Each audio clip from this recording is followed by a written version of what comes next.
So you can see the 6 shapes that we have in these 3 new ribs right here. These 2 correspond with the same rib right here. One concave and the other convex. These 2 right here have the trumpet, and then that one that's like the hand warmer. And then the last 2 right here, this one with the belt and then the straight shooter there. Okay, I'm gonna be throwing some vessels with my new ribs. I just printed them and I'm gonna test them out before we start selling them. But let me show you how I use a tile spinner. I usually just put a little bit of clay in here. You can kind of put it any which way you want. Just kind of mash it down there. It doesn't have to be anything special. And then I have these tiles I got from Home Depot. They run about 40 cents. Now, I don't want those slippery when I'm starting to throw.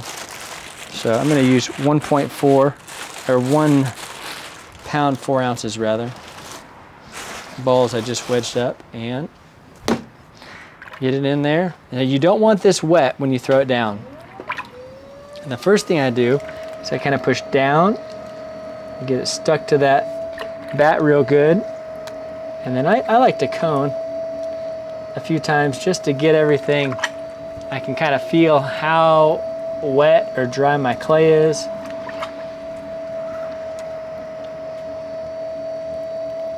This also kind of does a similar thing to wedging in that it gets all the clay particles kind of going in the same direction. One trick I've learned with these profile ribs is to not lean too much on them. You want to try to use them as training wheels. So you're going to get that form as best you can. It's good to know what you're throwing too. So I'm going to cut these off with a wiggle wire, so I'm going to know I'm going to need a little bit thicker base. I'm going to do about 1/2 inch base down here. And I compress that base with my fingers a little bit and find my wooden rib. Get that base really good, okay? Get my little swirl in there that everybody can make fun of me for. And then I'm just gonna cone it up. Now I'm gonna try to get these shapes pretty close to perfect before I put the rib on there. You might get some, if you go too close to the wheel head, brother, you might get some clay on your wheel, on your lens there. Okay, that's going to be almost the right size for the shorter one anyway. I'm going to slow it down just a hair. Let's go up just a little bit more.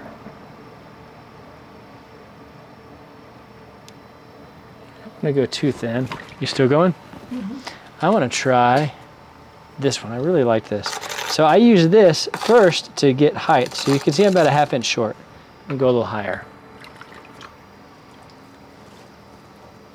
Get that water out of my base, otherwise it's going to make those walls really weak at the base, at the bottom there.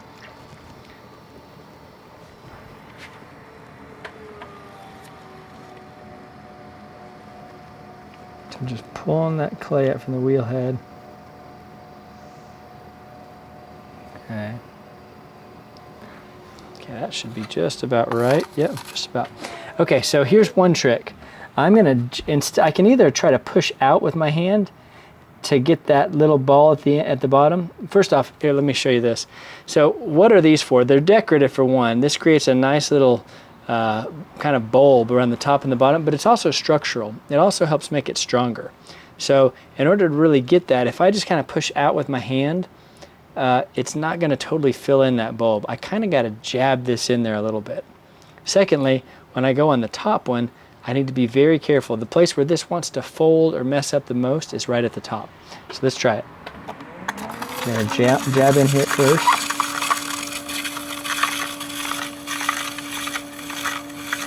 Let's slow it on down. Okay, let's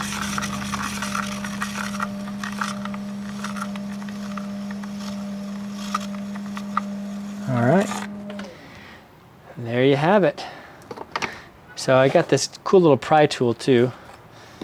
Let's pry it up off of here. And that's what it looks like. So what is this useful for? These ribs are really useful in that it helps you get the same consistency every time. when it's online or when it's for an order, you don't want to have outliers that are a ½ inch big or a ¼ inch too tall or whatever. You want to get the same form every time. And if you're like an expert like a Simon Leach or someone that's been doing this forever, an Ingleton Pottery, then you don't need one of these. But for the rest of us mortals that are learning and are getting better, this is a great way to kind of, you training wheels, you learn, and then you correct yourself. You check your own work with the profile rib. Those are these 6 shapes with these new ribs. If you like these and you want to pick one up, check out the links below. If you like the tile spinner that I was using that makes your bat system so much cheaper and more efficient in your studio, with the studio space and also with cost, check it out in the links below. I'm MJ, thanks for watching, and keep on learning.